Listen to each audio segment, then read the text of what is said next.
Hi, I'm Brian Neary, commercial real estate broker with Newmark Grubb Knight Frank. Today, we have with us Cheryl Colleluori, CEO and President of the Headstrong Foundation.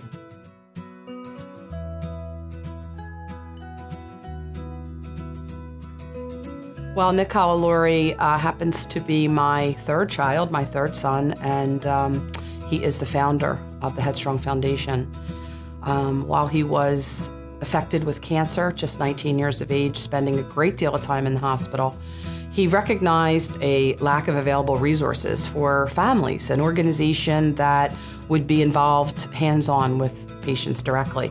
And from his hospital bed, he created the Headstrong Foundation. Very, very proud of his selflessness, his insight, and I think the rest is history. But he was a phenomenal human being and very selfless, very headstrong, which is where the name of the organization comes from. His mental attitude, his physical toughness. His nickname was Head from the time he was a peanut, and the rest is history. Great. We have been now 10 years of being headstrong.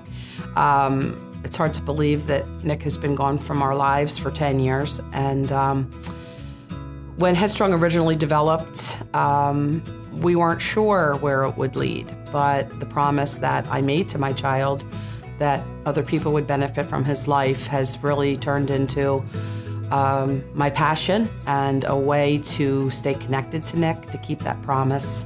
To date, we have raised over $9 million, and we've assisted over 14,000 families nationwide. We have been embraced by the lacrosse community at a national level, from the major leagues to the college leagues to high school, youth.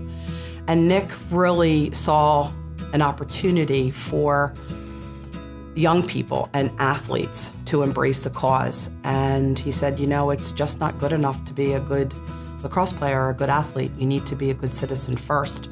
And I want to instill that, and I want to give opportunity to the kids. And boy, he was so right. Through hard work, we have really been put on the map. Started with a concept. Drexel Men's Lacrosse was the first ones to wear the lime green laces. And that really put us on the map and got the attention that we didn't know that it was going to take off the way it did. But it's been wonderful to watch and attempt to steer. An absolute privilege to come this far.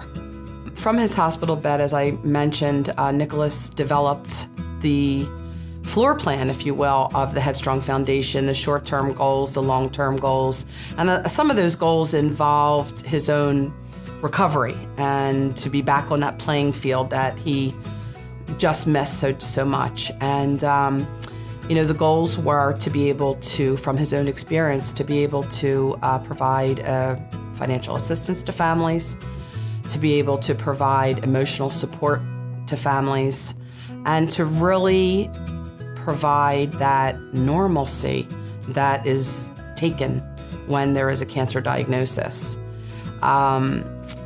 As we were leaving the hospital, after Nicholas was told that, we were told as a family that there was nothing more that could be done, that all the medical treatment that were available weren't really doing anything for him, and we were going home on hospice, and it was an extremely difficult time. Nick, being Nick, wasn't really focused so much on the fact that his life was nearing the end. And as we were approaching our car, he took the keys out of my husband's hands and said, "Dad, I need you to get in the back seat. Mommy needs to drive. I need to talk to her about a few things."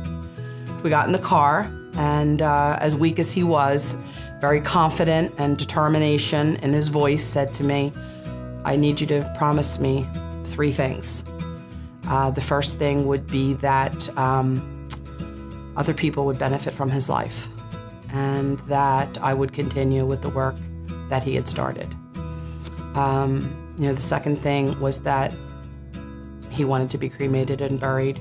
And the third thing was that there would be opportunity for scholarship for athletes at Hofstra University, which was, his pride and joy. How do you say no? How do you say no to that? This foundation gives me that ability to continue that promise that I made to him. It's a gift that he left for me. It gives me the ability to carry on and to have purpose, because as a parent going through this, it's how do you breathe with your child? And this allows me that opportunity.